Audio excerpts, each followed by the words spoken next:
the Christian Women's Health Collective podcast. We are telling our testimonials this month, and today we have the luxury of hearing Sheri's testimonial. She is the final one of the month, last but certainly not least, and we are super excited to hear it because we just found out it's her first time sharing it. So she's sharing it with all of us for the first time. That is pretty exciting and incredibly honoring. So Sheri, you're up. Thanks. Sharing with you and the world. So my story starts out a lot different than you guys. So I was raised by a mother who was agnostic, and my father, I never found out until I was an adult that he was a believer, but my mom apparently never wanted to go to church, so we didn't. And my mother's mother, my grandmother, my only grandmother I knew, it was probably her doing, but I was baptized probably at, I don't know, a month or so old. So I was baptized early. And I do recall going with her because she lived in Pompano near the beach. And I remember going with her to Easter sunrise service. And we would go on the beach and for the sunrise service. And probably the only other instances of any type of church growing up was that when I was in high school, I was dating a guy and he went to church. So I went to church with him, and then I got involved in musicals, and I do not sing, so don't even ask. But I was in the chorus. But I got involved in the musicals and then the choir, and they would take a trip one time a year, and the year that I was in the church with them, they went to Europe. And so that was amazing. And I did go to Europe, and for 3 weeks, we traveled through England, Scotland, and Wales, and we sang in cathedrals, and we stayed in people's homes. So, and I went to a Presbyterian church at that time. After that, my grandma took me to see Godspell, and she took me to see, just different musicals centered around Jesus. I don't even really fully recall all about them, but nothing for church until I was going through divorce. And then when I was going through divorce, my children were about 2, 3, 4, 5, around there years old. So probably 2 and 4 when we started church. We're going through kind of a messy divorce, and my husband ended up moving out, which was my girl's father. And my neighbor took us to their church. And it's a mega church in the Orlando area. And we enjoyed it. I went first with them, with my children, and we all enjoyed that. And it was a non-denominational church. And so then we went on the next week. I think I ended up going by myself, and my children were with their dad. So I ended up going to this church by myself. So I felt comfortable enough to go by myself to this church. And from there, I went to that church for 20 years or so. And, Lane and I ended up getting married, and we didn't get married in that church, but we did continue to go to that church for quite a while. So what's interesting about all of that is, well, if I step back to when my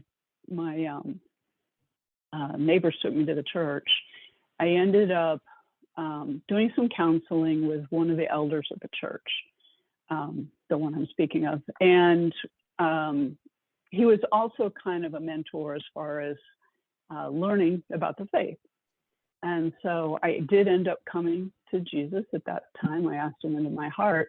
And this is the part that I've really never told anybody. But one night I woke up in the middle of the night, and it was pitch black in my room. And all I saw was an arm reached out to me. And I was like, I did not. I was just like dumbfounded, but obviously it was Jesus reaching out to me, and that was amazing. And I won't forget that. But what's interesting about the church that I attended was that my mother came to visit, and they ended up opening up a new sanctuary, because where they first started was a roller rink, and they converted it into a sanctuary, and then they outgrew that place.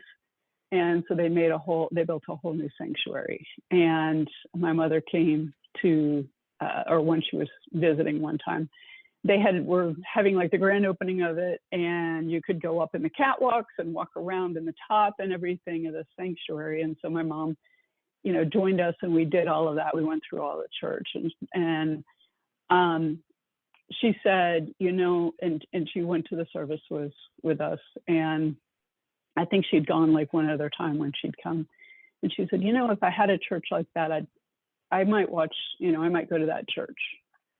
And so I was like, oh, well, in fact, Mom, you can watch it online. So we got her all hooked up, and she watched church online. And so she did that,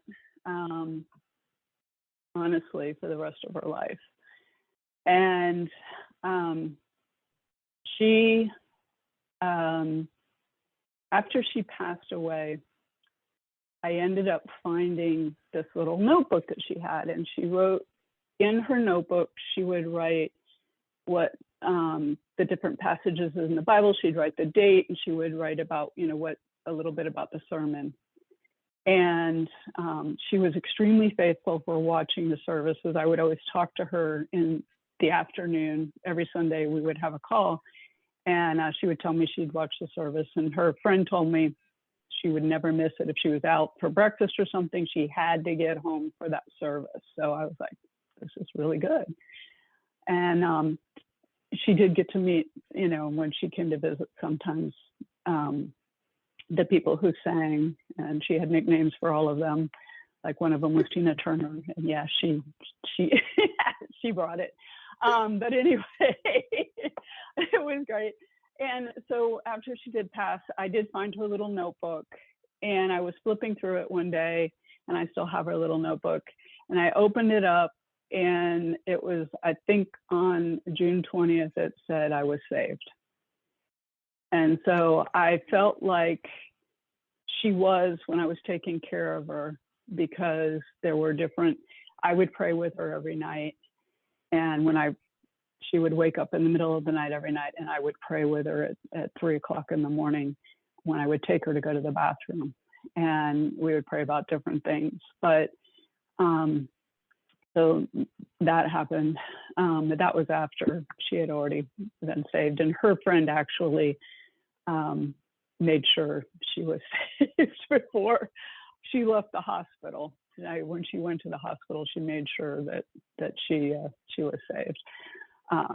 But we had different instances also where we saw God through that whole process of her fighting cancer. So, but I'm going to save that one for our group. So, and tell what happened in there. So that's my story. Such a good story. Amazing. Thank you so much for sharing that. Absolutely. How encouraging.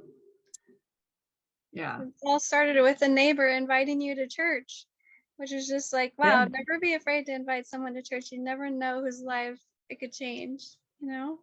Exactly. Yeah. Exactly. It brought my mama, who was an agnostic, to Jesus. So I know where she's dancing now. And you get to see her again. That's just, I love that. Exactly. Yes. Amazing. All right, friends. Well, thank you so much for joining us. Remember, if you are part of the membership group, you need to be in the membership watching these from start to finish, because while you get the full podcast here, you also get it in the membership with the follow-up training or conversation, whatever is going on in that particular month. And this month, it's conversation and support, and hopefully some things that will help lead you to a stronger prayer life. We ask that if you are listening on a podcast platform, that you please leave us a 5-star review. We have a mission to reach 1,000 women this year, and we would really like your help in doing that. We believe we have a really strong purpose in what we're doing, and we need your help. If you're watching on YouTube, please leave a comment below. Let us know what you would like for us to podcast on, if there's a topic that's on your heart. And outside of that, we thank you for being here and ask that you please Like, Subscribe. Share. and remember to click that notification bell so you know every time we put out a new podcast. And we will see you next week, or come join us in the membership.